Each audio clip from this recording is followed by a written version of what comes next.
One of the things that we try and do as journalists is try and anticipate what the next big debate is going to be or what the next big issue is going to be.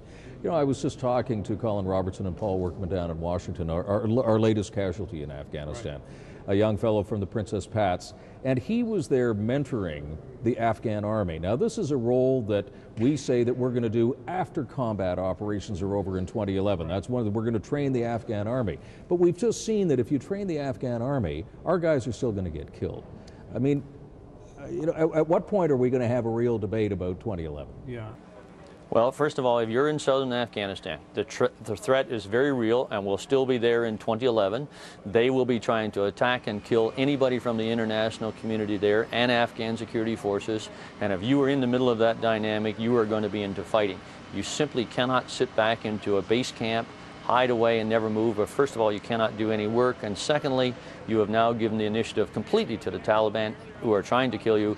And as a result, the risk will be even higher. So I believe if you're in southern Afghanistan, you are going to be in combat operations, whether that is deliberately your role or simply a factor of the fact that you are there. Taliban will make the decision whether there are any Canadians in Kandahar in combat or not, because they will try to kill them, as they have been doing all along, and they will attack, and once they attack, you're going to have to defend yourself, first of all. Secondly, if you just wait for them to attack, you have now given them completely the initiative, so the timing and the place and the surprise, and that's not an effective way to do your defense. So the Taliban will make that decision, and the Taliban will still be there. They'll still be trying to kill foreigners, and therefore there will be combat operations. You simply cannot avoid it.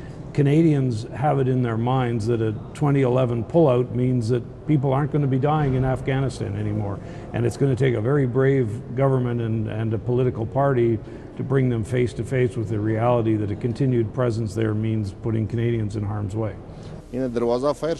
Foreign guests inside were crying out for help, said this neighbor, but we couldn't help them. Victims were shot, some burned. Survivors escaped by running or jumping from upper floor windows. There were pools of blood in the courtyard.